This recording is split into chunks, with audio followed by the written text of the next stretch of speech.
parents fought a lot. One time my mom stabbed my dad in the back just because she wanted a cigarette. The girls saw things that most adults never see in their lives.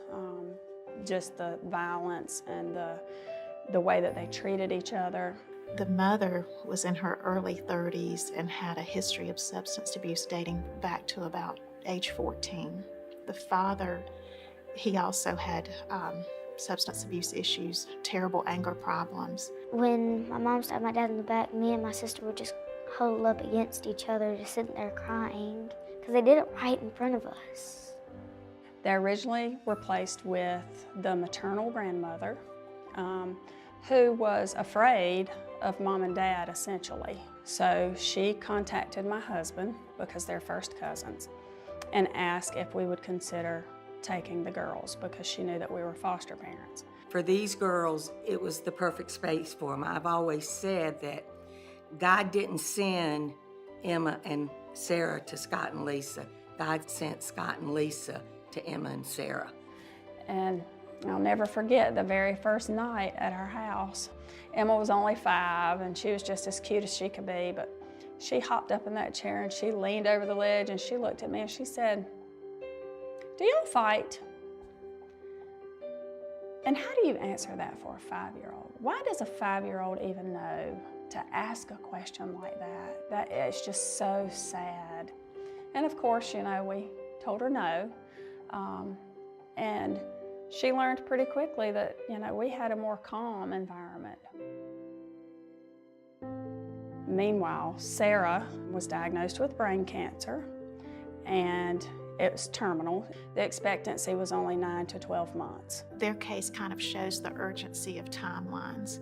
And with Sarah being terminally ill, they needed permanency as quick as possible. So they actually adopted the girls knowing that Sarah had this brain tumor. But they loved the girls and they took the girls, and they're the ones that went on the journey with Sarah and Emma.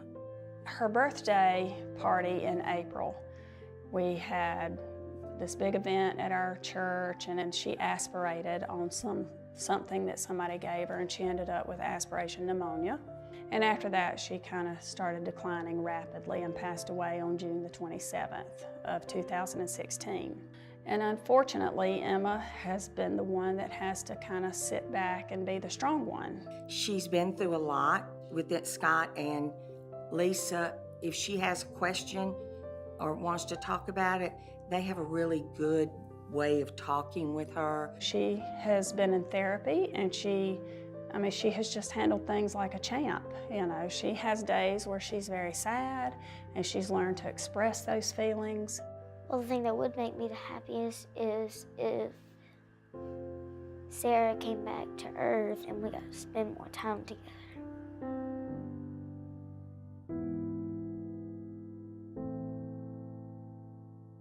They're just so sweet, but sometimes there's a time for playing and there's a time for acting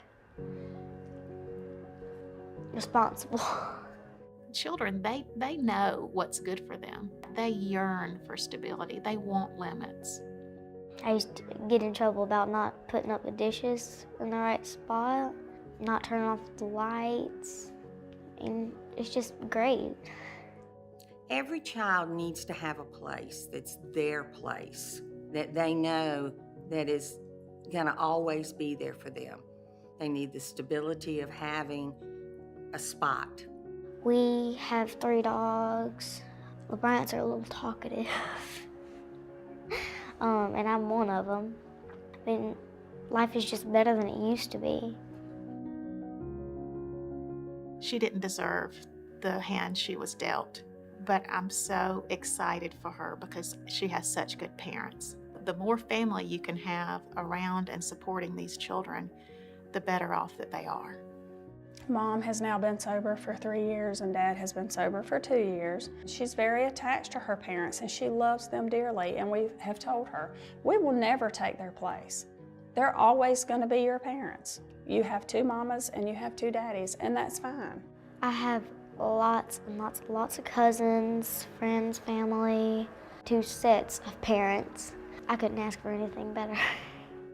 They make sure that, you know, she gets the love she needs to help her get over what her past was, so that she won't have to carry that baggage into her future. You know, Sarah and I used to say that she was not birthed from my tummy, they're birthed from my heart. And that's the truth. Being adopted is a big change in your life, and you will get over it eventually, but sometimes you just need to try and hang in there.